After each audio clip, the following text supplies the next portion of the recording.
सांगायचं ना तर तुमच्या सगळ्यांची मला मनापासून माफी मागायची आहे, कारण होळीचा ना मी शॉर्ट व्हिडिओ बरेच दिवसापूर्वी टाकला होता आणि त्याच्यामध्ये मी तुम्हाला सांगितलं होतं की ह्याचा मोठा व्हिडिओ तुमच्याबरोबर लवकरच शेअर करते. आता तुम्हाला सांगायचं मध्ये बघा, ज्यापासून आपले केकचे क्लासेस सुरू झालेत ना त्यापासून मला थोडाही वेळ भेटत नाही. त्यातूनच आपल्या केकचे ऑर्डर सुद्धा असतात आणि अशा छोट्या मोठ्या पुरणपोळ्याच्या ऑर्डर, आणि थोडा जो वेळ असतो त्यात आपली घरातली काम, त्याचमुळे बघा व्हिडिओला ना वाईज ओव्हर वगैरे द्यायला वेळच भेटत नाही. हेच कारण आहे की ह्या व्हिडिओला ना एवढा उशीर झालाय. आता ह्या व्हिडिओमध्ये मी तुम्हाला सांगणार आहे की होळी निमित्त आपल्याला किती पुरणपोळ्याची ऑर्डर होते, त्याचबरोबर कस्टमरची पुरणपोळ्यासाठी काय काय डिमांड असते ना ते सुद्धा मी तुमच्या बरोबर शेअर करते. सर्वात आधी तर सकाळ सकाळी आंघोळ वगैरे आवरली, ओटा वगैरे क्लीन केला, नंतर लगेच पूजा वगैरे आवरली आणि त्यानंतर पुरणपोळ्यासाठी ना कुकरला डाळ लावून घेतली. एकीकडे मिस्टरांची देवपूजा चालली होती, मग मी दोघांसाठी चहा वगैरे बनवून घेतला. आता आपल्याला बघा कितीही पुरणपोळीची किंवा केकची वगैरे ऑर्डर असली ना ते करायच्या अगोदर पहिल्यांदा घरातलं सर्व आवरावं लागतं. तसंच बघा आज ना पहिल्यांदा मिस्टरांचा डबा बनवून घेतला, त्याच्यासाठी कणिक वगैरे भिजवली, एकीकडे भाजी फोडणी घातली आणि अशा पुरणपोळ्याची ऑर्डर वगैरे असले ना की मिस्टर सुद्धा थोडंसं ऍडजस्ट करते. ते आज त्यांनी मला सांगितलं की जास्त काय बनवत बसू नको, फक्त मला टोमॅटोची चटणी आणि चपात्याच बनव. एरवी तर त्यांच्या डब्यासाठी ना पातळ भाजी भात चपात्या असा मेनू बनवावा लागतो, पण असं काय असेल ना तर तेव्हा ते सुद्धा ऍडजस्ट करते ती.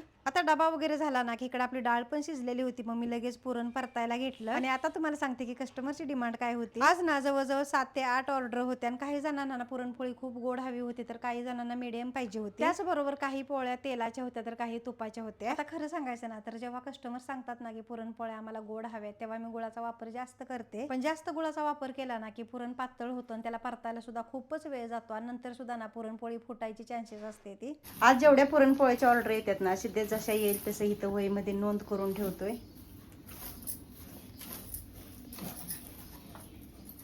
कणिक पुरण वगैरे तयार करून घेतला आणि आता पुरणपोळ्या लाटायला घ्यायच्या होत्या. आणि आज ना आम्ही ठरवलं होतं की जेवढ्या पुरणपोळ्याच्या ऑर्डर येतील ना तशा घेत जायचं, आणि एवढ्या पुरणपोळ्या उभं राहून करणं ना माझ्यासाठी खूपच अवघड होतं, म्हणूनच सिद्धेसला म्हटलं त्या रूमवर जी आपण नवीन शिगडी घेतल्या ना ती घेऊन ये. आता इथे ना पुरणपोळ्या लगेच लाटायला घेतल्या आणि पहिल्यांदा तर ना छोट्या छोट्या पुरणपोळ्या केल्या, कारण निवदासाठी कस्टमरला अशा 10 पुरणपोळ्या पाहिजे होत्या. आता काहींच्या बघा सवासणी वगैरे असल्या ना की त्यांना सुद्धा छोट्या साईजच्या पुरणपोळ्या पाहिजे असते त्या ताटाला लावण्यासाठी, मग जसं ते सांगतात ना तसं आपण त्यांना बनवून देतो. आता इथं बऱ्याचशाच आपल्या पुरणपोळ्या बनवून झाल्या, जसे कस्टमरचे फोन येतील ना तशा त्यांची ऑर्डर पॅकिंग करून घेतली. आता ह्या जे मी पुरणपोळ्या पॅकिंग करते ना ह्यांची 30 पुरणपोळ्याची ऑर्डर होती, प्लस 10 निवदाच्या पुरणपोळ्या होत्या, अशा एकूण 40 पुरणपोळ्या होत्या. आज ना जेवढ्या आपल्या पुरणपोळ्याच्या ऑर्डर होते ना त्या सर्व दिव्यामधूनच होते. एकच फक्त ऑर्डर होती जी आपल्याला दिवा स्टेशनला नेऊन द्यायची होती. आता येईल तशी ऑर्डर घ्यायचं ठरलं होतं ना, म्हणून तशी डाळ सुद्धा कुकरला लावावी लागत होती.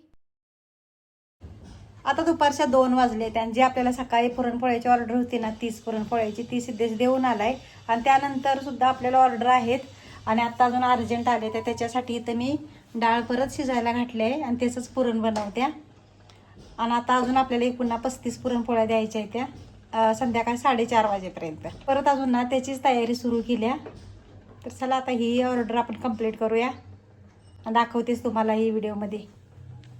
आता काय काय ताई जेव्हा पुरणपोळ्याची ऑर्डर देण्यासाठी कॉल करतात ना तेव्हा त्या मला हेही विचारतात की तुम्ही पुरणपोळ्याबरोबर काय काय देता, तर मी ना शक्यतो पुरणपोळ्याबरोबर फक्त कटाची आमटीच देते. काही ना पुरणपोळ्याचं संपूर्ण जेवण पाहिजे असतं, म्हणजेच की बटाट्याची भाजी, कांदा भजी, भात, कटाची आमटी आणि पुरणपोळी. आता झालं काय, दुसऱ्या दिवशी लगेच आपली ना बॅच सुद्धा होती, मग त्याचीच तयारी सुद्धा करायची होती. मग सिद्धे जेव्हा पुरणपोळीची ऑर्डर द्यायला गेला ना तसाच त्या रूमवर गेला आणि त्याने बेस वगैरे बेक करायला ठेवले. असे बघा जास्त प्रमाणात जेव्हा बेस बेक करायचे असतात ना तेव्हा ओटीजीचा खूपच उपयोग होतो, त्याच्यासाठी मी इथं वापरते आगारोचा 48 लिटरचा ओटीजी. आता हा ओटीजी ना 48 लिटरचा असल्यामुळे ह्याच्यात एकाच टायमाला ना बरेचसेच बेस बेक होते ती. मग सिद्धेशला म्हटलं की बेस बेक करायला ठेव आणि तू घरी ये, कारण तो ऑटोमॅटिक टायमर लावला की बंद होतो. आता हे ओटीजी प्रोडक्ट्स ना मी आपल्या व्हिडिओमध्ये टॅग केलेला आहे, तिथे तुम्ही जाऊन चेक करू शकता.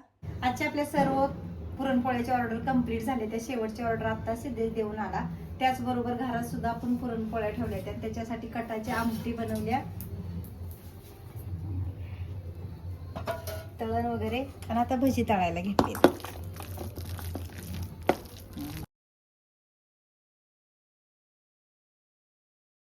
आता ताट वगैरे केलं, देवाला नैवेद्य दाखवला. तर असा आपला गेला आजचा होळीचा दिवस. चला तर मग भेटूया पुढच्या व्लॉग मध्ये. व्हिडिओ आवडला तर व्हिडिओला लाईक करा आणि चॅनलला सबस्क्राईब करा.